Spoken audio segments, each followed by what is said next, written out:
Hello and welcome. This is Bhuvan Unhelkar, and in this particular module we are going to focus on a very important aspect of doing great software engineering. We can design the best program in the world with the best algorithm and a wonderful interface. But if there is a small bug inside the program, it will come back to haunt us. They say through some statistics that if we find an error which is at a conceptual level, and if it is going to cost us $1 to fix it, if that same error is found during execution, during deployment, it's going to cost 20 to 200 times more. So you can see why a great program design includes quality activities. Now there are two aspects, key aspects of quality. One is quality assurance and the other is quality control. And quality control is what we understand as testing. So what is the key difference between quality assurance activities and testing activities? Well, we follow a process, we create models, we understand what the user wants, and all of this is done to prevent occurrences of errors, both programmatical errors and conceptual misunderstandings. So quality assurance is prevention related, and quality control or testing is detection related. We are finding errors in quality control or testing. And then there is the overall quality management function, which makes use of project management skills to organize the whole quality function within an organization. So I have called that quality management. And in this particular module, we focus on quality assurance and testing. Now we are told creating good UML models will prevent errors from occurring, and that's true. So UML modeling before coding is a quality assurance activity. But a key question to ask is, how do we know the quality of the models themselves? So we use models to prevent errors in the code, but what about quality of the models themselves? So in this chapter you will find I have looked at verification and validation of the models themselves, and I have highlighted three layers, if you like, or three dimensions of quality assurance of UML models. So first and foremost, if we look at the model itself, it should be syntactically correct. I've given the dog example in the chapter, where I'm saying the syntax of that particular diagram or model should adhere to the known published standards, in this case UML. So you can't draw a ellipse to represent a class, for example. That would be a syntax error.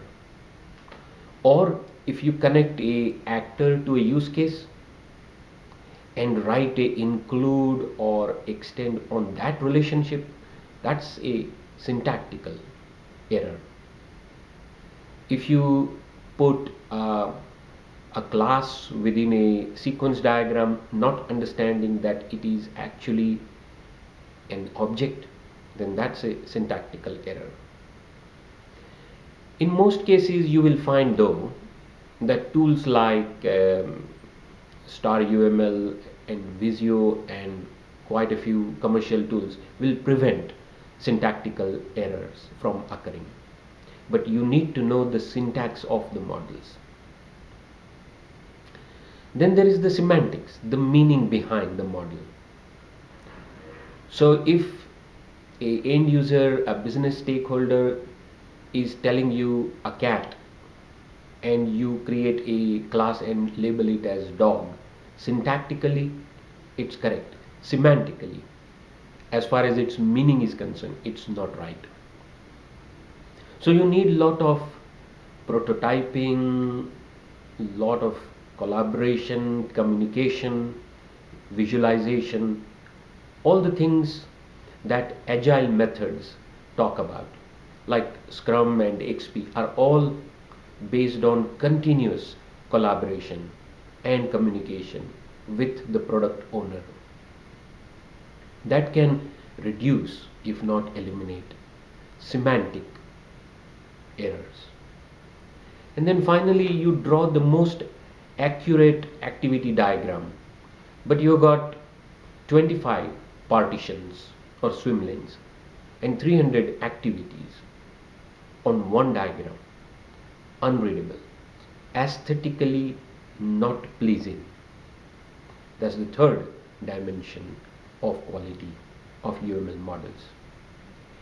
And we can apply syntax, semantics and aesthetic checks to all models that we draw. All the package, use case, activity, class, sequence, state machine, you name it. All these diagrams should be syntactically correct. That means the case tool will help us. Semantically meaningful, the end user and collaboration with the end user and demonstrating what we are doing iteratively can help us. And then it's up to us to make our diagrams aesthetically pleasing.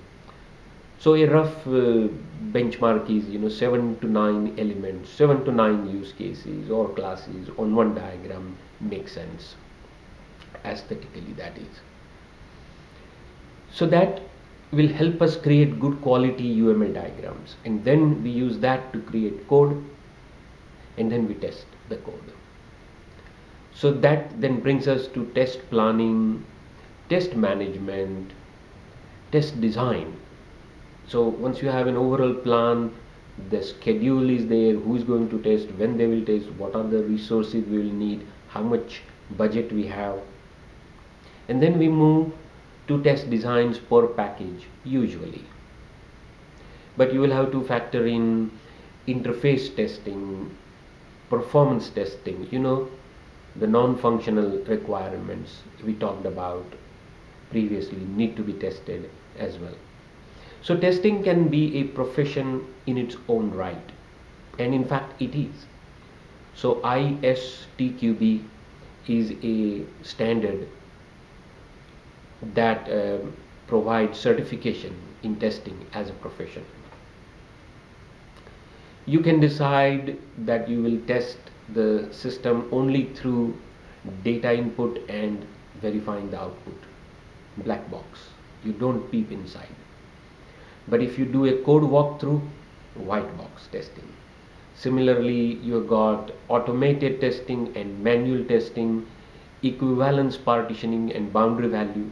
Equivalence partitioning is when you divide the data into equal partitions and select samples out of that for testing. And boundary value is when you select the boundary, 31st of December, for example, as a date.